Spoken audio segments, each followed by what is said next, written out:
छत्तीसगढ़ में भारतीय जनता पार्टी ने एक शानदार वापसी की है और इस वापसी के साथ ही अब छत्तीसगढ़ में एक बार फिर से भारतीय जनता पार्टी जो है बहुमत के साथ सरकार बनाने जा रही है।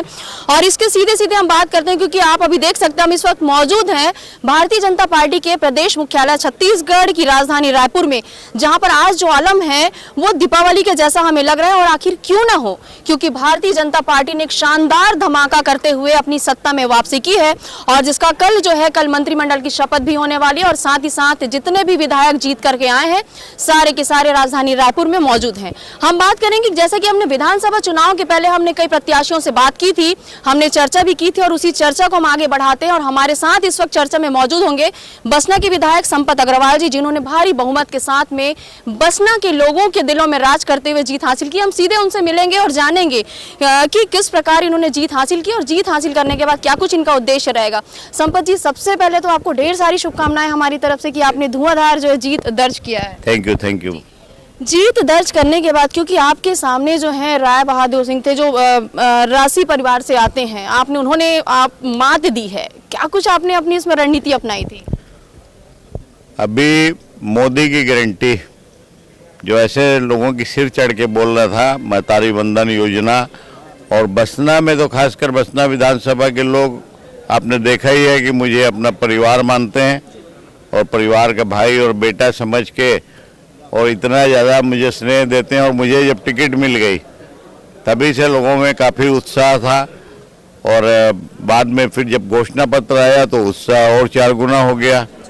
और राजा देवेंद्र बहादुर सिंह जो कि निष्क्रिय विधायक के रूप में जाने जाते थे, उसको पूरी जनता ने नकारा और हमें प्रचंड बहुमत से विजयी बनाया। जिस प्रकार से हमारी जब आपसे मुलाकात हुई थी क्षेत्र में, जब आप जा रहे थे लोगों से मिल रहे थे, तो आपने कहा था कि जो क्षेत्र के लोगों की जो समस्या है, सबसे ज़्यादा वहाँ पे सड़कों की हमने समस्या देखी है, मूलभूत सुविधा वहाँ पर लोगों को नहीं मिल पा रही थी। तो ये जो अब काम है लोगों को कब से मिलने शुरू हो जाएंगे? क्योंकि आपने तो अपना काम कब से चालू कर दिया है, लेकिन अब जो है ज़मीनी स्तर पर और आधिकारिक रूप से आप कब से काम शुरू करने वाले हैं? हमको अभी तक अथॉरिटी मिली नहीं है, फिर भी काम शुरू कर चुके हैं। कलेक्टर, एसपी, संबंधित अधिकारियों को निर्देश देके वहाँ के काम बहुत स्पीड से चालू हो चुके हैं, क्योंकि मैंने वहाँ की जनता से वादा किया है कि सारी मूलभूत समस्याएं 6 महीने के अंदर में मैं दूर करवा दूंगा। अब चूंकि प्रदेश में हमारी सरकार बन गई है, सरकार बनने की तो 100% पहले से उम्मीद थी।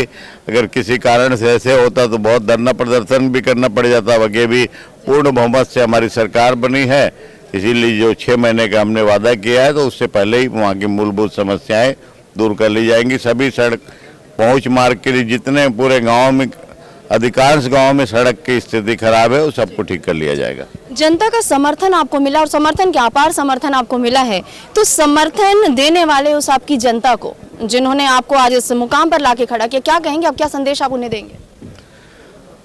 हमारे बसना विधानसभा की जनता को मेरा यही संदेश है कि मैंने वहाँ के जनता को अपना परिवार के सदस्य माना है और मैं आप लोगों से वादा करता हूँ कि आप लोग के हर सुख दुख में एक परिवार के सदस्य की भांति ही खड़े रहूँगा और वहाँ की जो जितनी समस्याएं हैं वो सब का निराकरण एक जन सेवक की भांति हमेशा करते रहूँगा और हमेशा आप लोगों के काम आऊँगा। और ये जो जीत है मेरे नहीं, बसना विधानसभा क्षेत्र के मेरे परिवारजनों की, वहाँ की जनता की जीत है, उनको ये जीत को उन्हीं को समर्पित करता हूँ। धन्यवाद। बसना की जनता का जो संपत अग्रवाल है वो बदलेगा तो नहीं? क्योंकि कहते हैं ना कि सत्ता में जब आसीन होने के बाद में बदल जाते हैं, तो ऐसा तो नहीं होने वाला है जहाँ की जैसा कि आपकी जो छवि बनी हुई है, क्योंकि आप राजनीति में आने से पहले आप समाज सेवक के रूप में जाने जाते हैं और जनता ने आपको एक सच्चे समाज सेवक के रूप में चुना है।